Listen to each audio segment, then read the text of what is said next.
And now, the Master and Margarita. Part 1. From Goethe's Faust. And so who are you, after all? I am part of the power which forever wills evil and forever works good.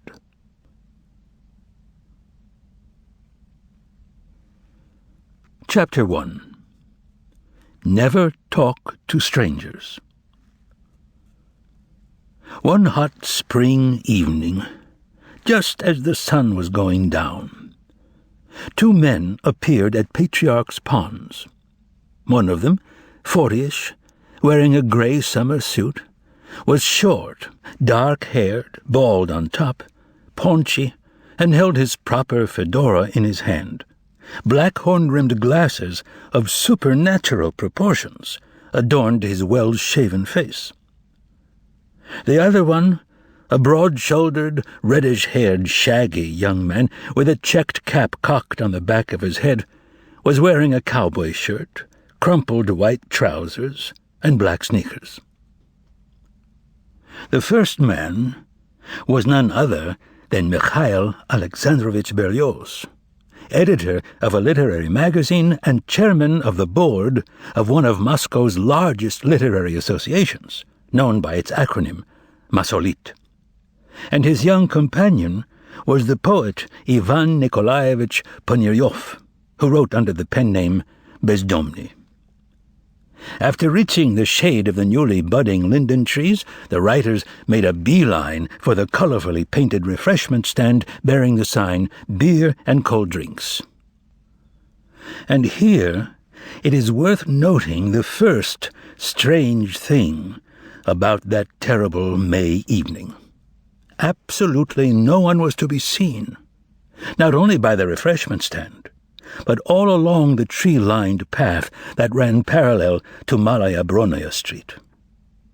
At a time when no one, it seemed, had the strength to breathe, when the sun had left Moscow scorched to a crisp and was collapsing in a dry haze somewhere behind the Sadovaya Ring, no one came out to walk under the lindens, or to sit down on a bench, and the path was deserted. "Give me some Narzan water," said Berlioz. "There isn't any," replied the woman at the refreshment stand, taking umbrage for some reason. "Got any beer?" inquired Bezdomny in a hoarse voice. "The beer will be delivered later," the woman answered. "So what have you got?" asked Berlioz. "Apricot juice, only it's warm," said the woman. "Well, give us that then." The apricot juice generated an abundance of yellow foam, and the air started smelling like a barber shop. The writers drank it down and immediately began hiccuping, paid their money, and went over and sat down on a bench facing the pond with their backs to Bronaya Street.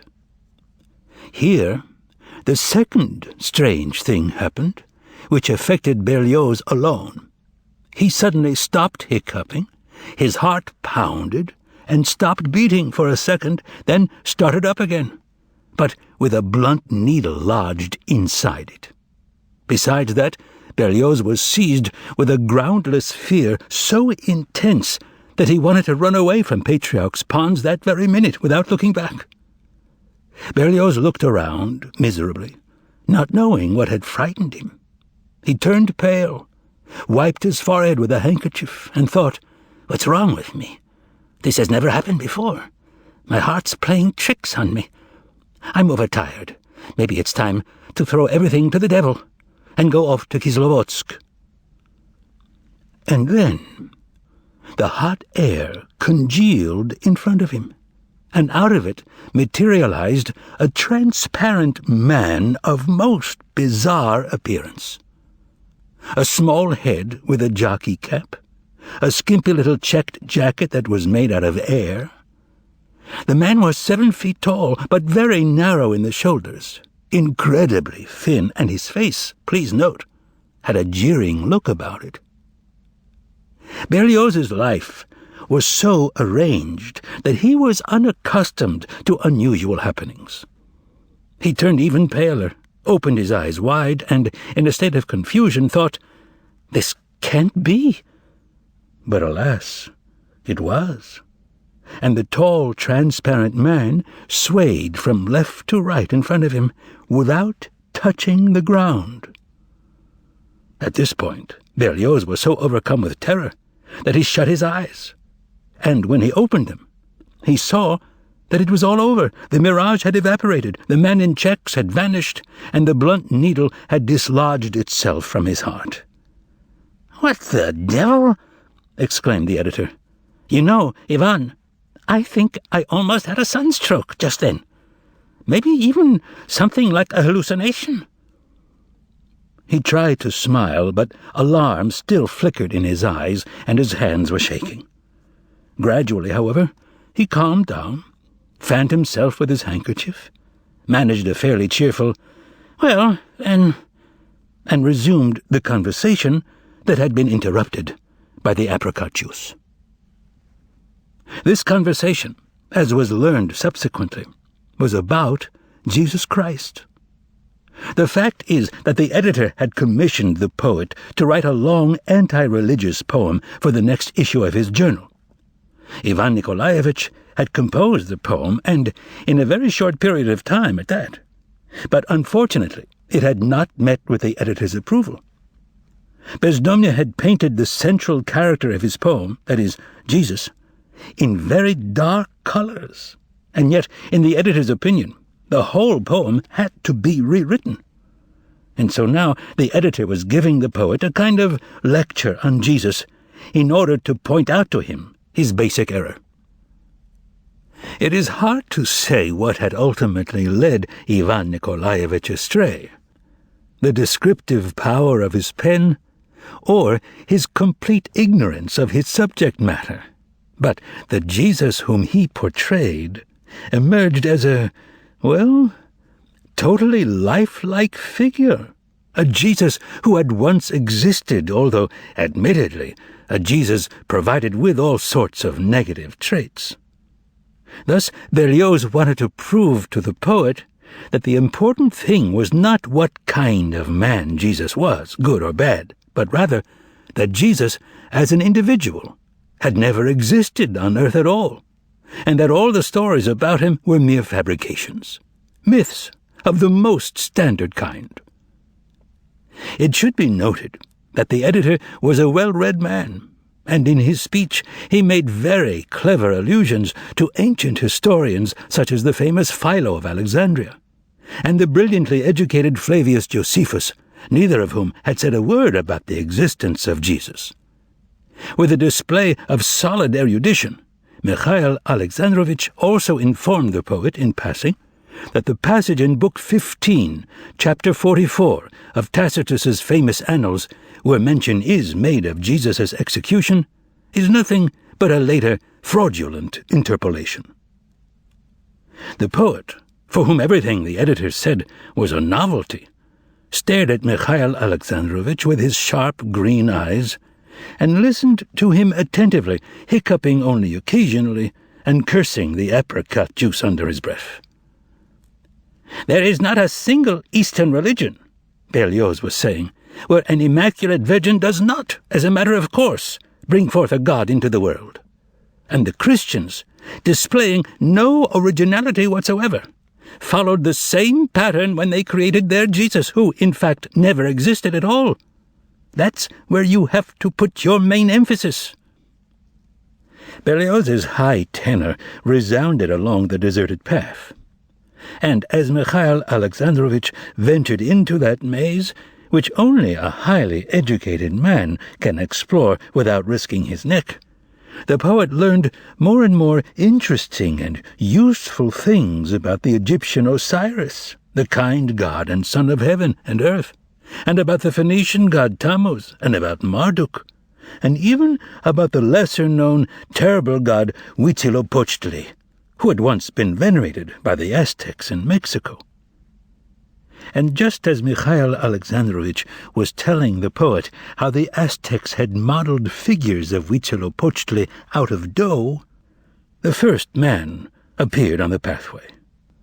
Afterward, when, Frankly speaking, it was already too late. Various agencies filed reports describing this man.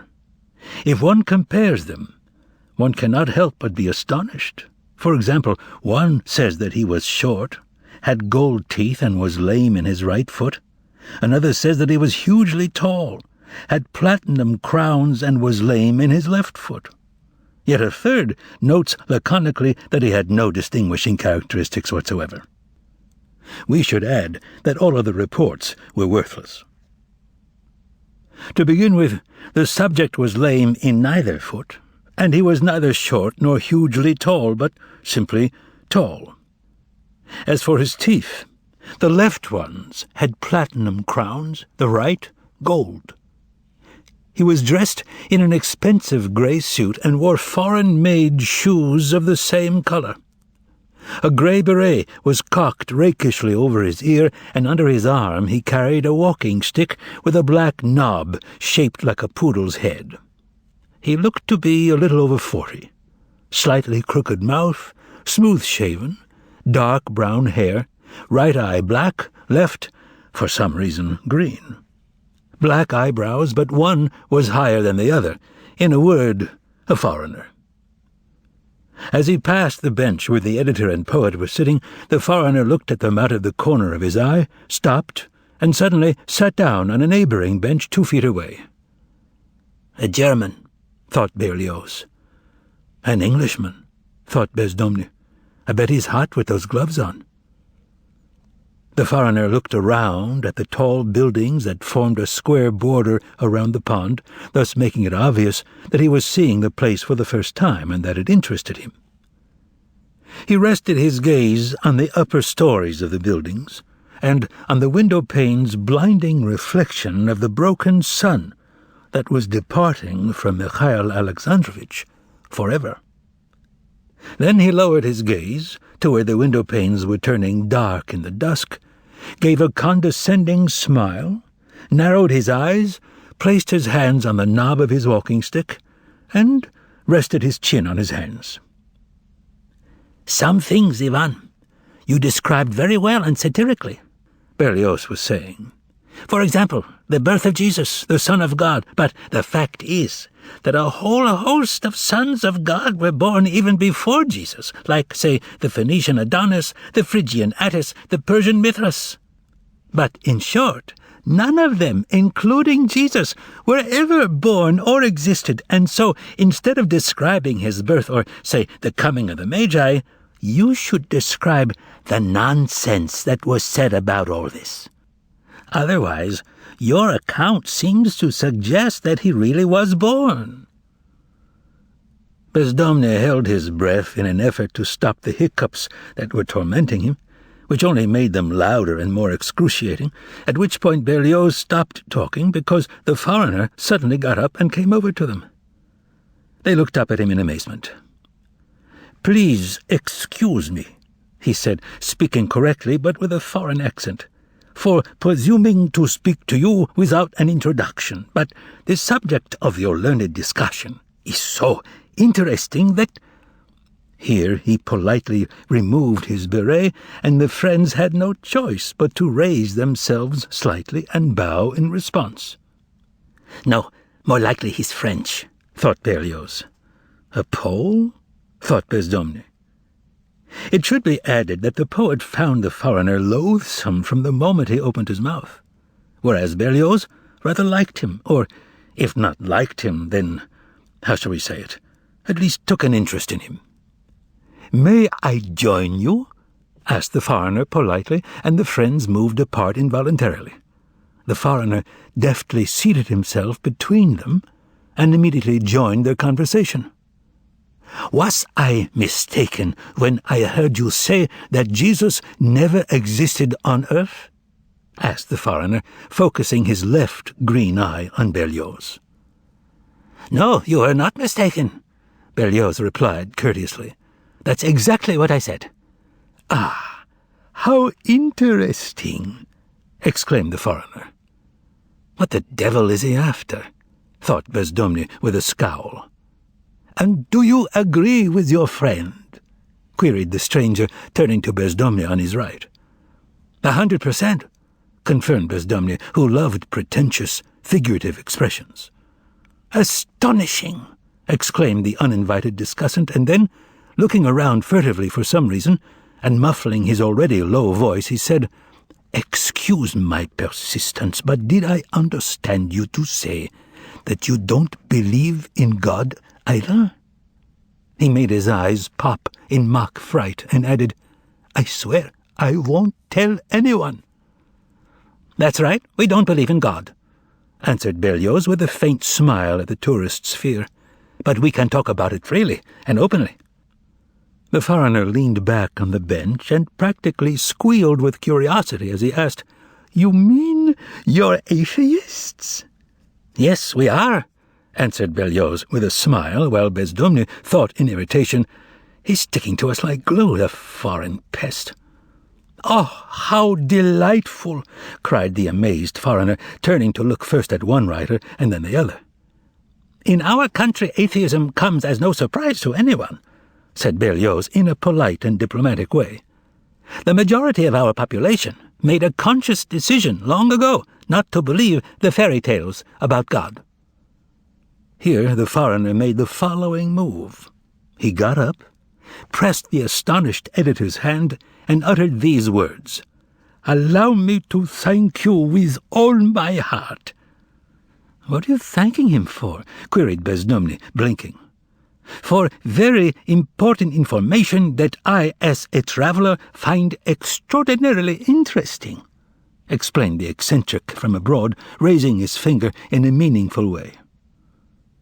The important information had apparently made a really strong impression on the traveller, since he anxiously scanned the surrounding buildings as if in fear of spotting an atheist in every window.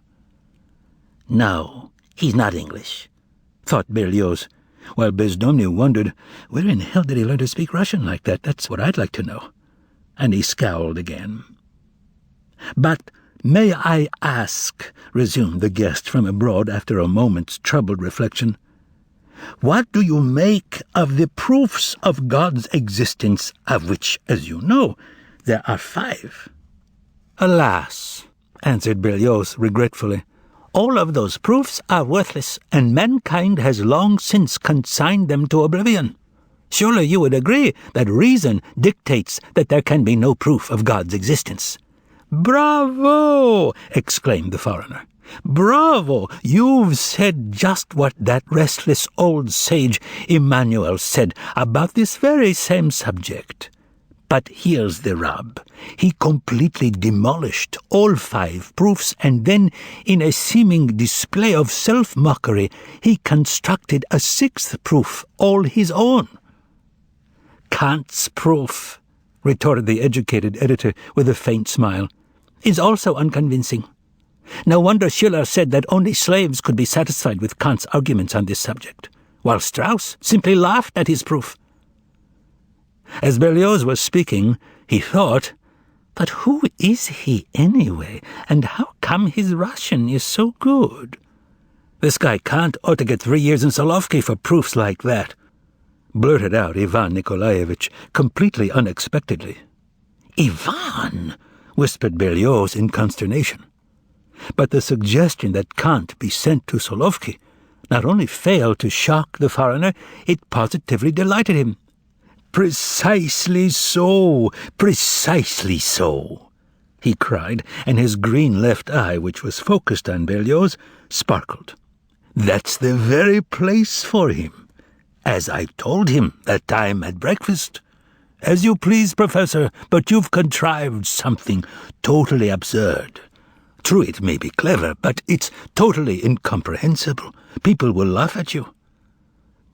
Berlioz's eyes popped. At breakfast?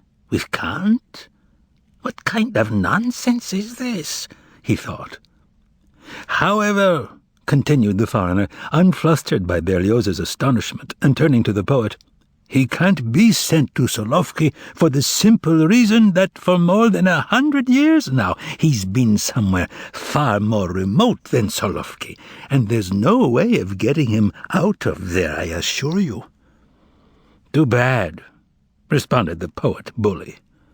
"I couldn't agree more," concurred the stranger, his eye agleam, and he continued, "But this is what disturbs me. If there is no God, then the question is, who is in control of man's life and the whole order of things on earth?" "Man himself is in control," was Bezdomny's quick and angry reply to what was admittedly a not very clear question. "I'm sorry," replied the stranger in a soft voice, "but in order to be in control, you have to have a definite plan for at least a reasonable period of time. So, how, may I ask, can man be in control if he can't even draw up a plan for a ridiculously short period of time, say 1,000 years, and is moreover unable to ensure his own safety for even the next day? And indeed," here the stranger turned to Berlioz, "suppose you were to start controlling others and yourself, and just as you developed a taste for it, so to speak, you suddenly went and, well, got lung cancer." At which point the foreigner chuckled merrily, as if the thought of lung cancer brought him pleasure. "Yes, cancer," he repeated, narrowing his eyes like a cat as he savoured the sonorous word. "And there goes your control. No one's fate is of any interest to you except your own. Your relatives start lying to you. You, sensing that something is wrong, run to learned physicians, then to quacks, and maybe even to fortune-tellers in the end. And going to any of them is pointless, as you well know. And it all ends tragically. That same fellow who not so long ago supposed that he was in control of something ends up lying stiff in a wooden box. And those present, realizing that he is no longer good for anything, cremate him in an oven. Why, even worse things can happen. A fellow will have just decided to make a trip to Kislovodsk. Here the foreigner narrowed his eyes at Berlioz. A trivial matter, it would seem, but he can't even accomplish that because, for some unknown reason, he goes and slips and falls under a streetcar. Would you really say that that's an example of his control over himself? Wouldn't it be more correct to say that someone other than himself is in control? And at this point, the stranger laughed, a strange sort of laugh. Berlioz listened with rapt attention to the unpleasant story about cancer and the streetcar, and uneasy thoughts began to trouble him. He's no foreigner, he thought. He's a real oddball. But who exactly is he? "You'd like a smoke, wouldn't you?" said the stranger unexpectedly, turning to Bezdomny. "Which brand do you prefer?" "You have assorted brands, is that it?" glumly inquired the poet, who had run out of cigarettes. "Which do you prefer?" repeated the stranger. "Well, how about our brand?" was Bezdomny's sneering reply. The stranger immediately pulled a cigarette case out of his pocket and offered it to Bezdomny. "Our brand." Both the editor and the poet were astonished, not so much by the fact that the case did contain our brand, but rather by the cigarette case itself.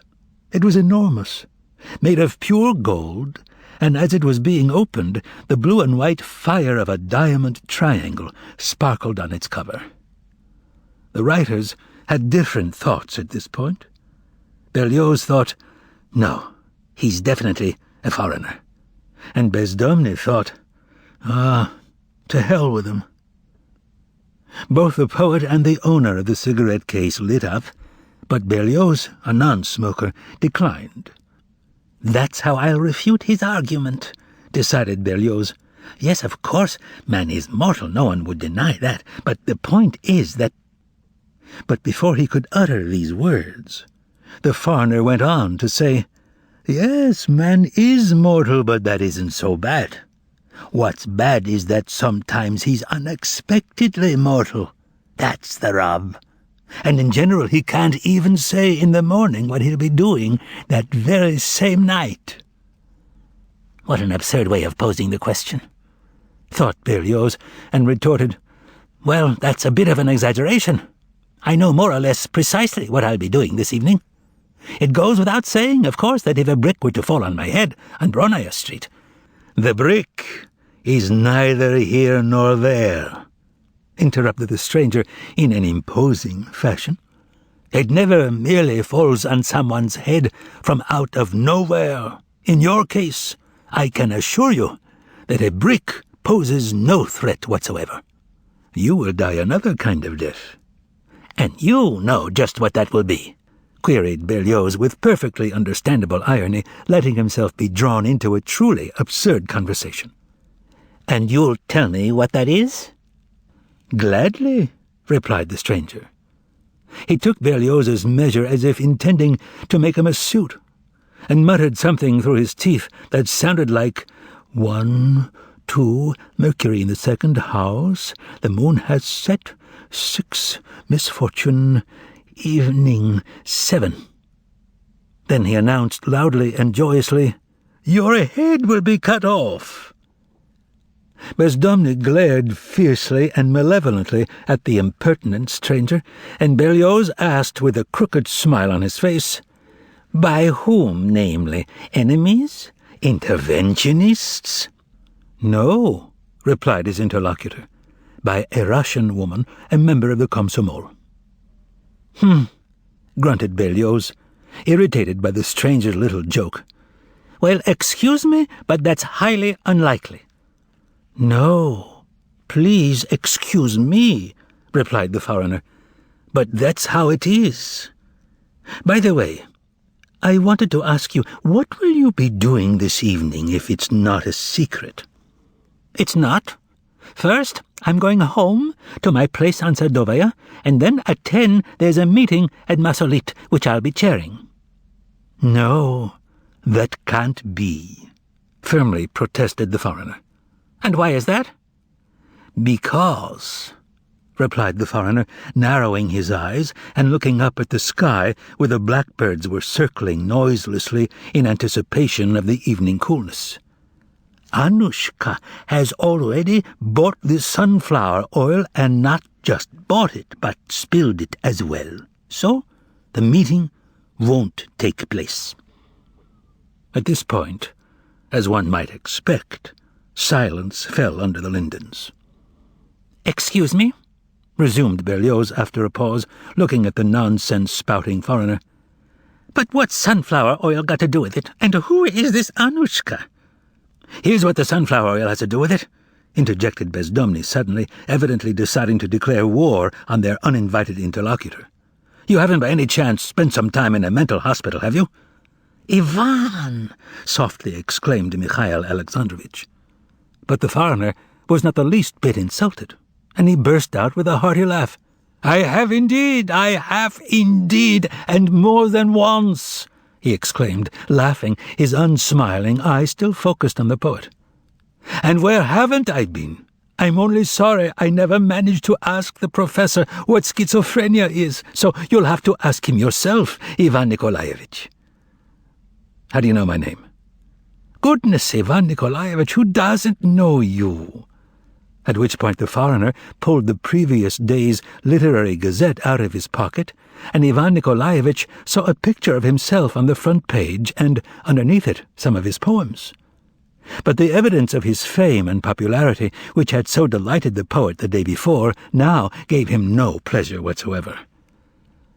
Excuse me, he said, and his face darkened, but could you wait a minute? I'd like to have a word with my colleague.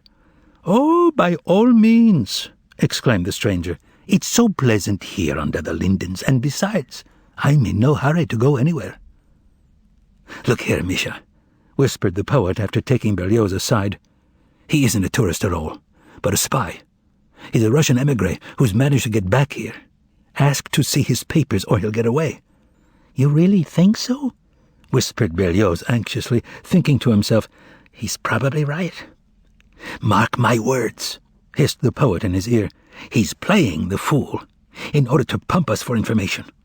You heard how well he speaks Russian, said the poet, looking at the stranger out of the corner of his eye to make sure he did not run off.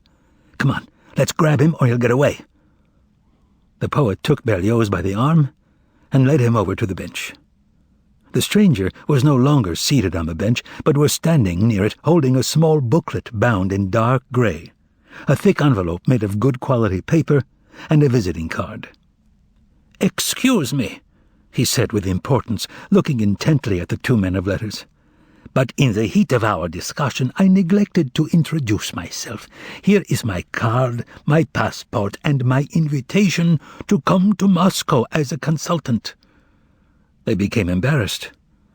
"Damn, he's heard everything," thought Berlioz, and he made a polite gesture to show that a presentation of papers was not necessary. When the foreigner thrust them at the editor, the poet managed to make out the word "professor" written on the card in foreign letters, and also the first letter of his surname, the double V, a W.